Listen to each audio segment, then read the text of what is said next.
Jamaican stories that will have you wondering why people so wicked. The District Constable. Full story. There was an older man from St. Thomas, Jamaica that was a district constable.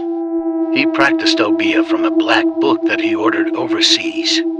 He was lying on people boy pick-me and getting them arrested, and was practicing rituals and human sacrifice. His neighbors always complained about him throwing obeah on them. He was so deeply involved that he was becoming famous working with the spirits.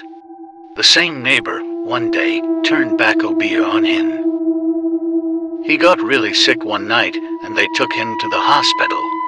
He passed on in the vehicle. He was involved in the sacrifice of a very large number of cows that belonged to one of his other neighbors. His sin fell on his children.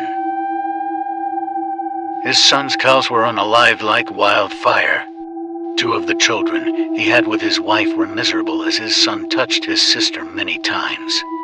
His daughter got pregnant for a policeman and was unalived in child's birth and was laid to rest with the baby in the coffin.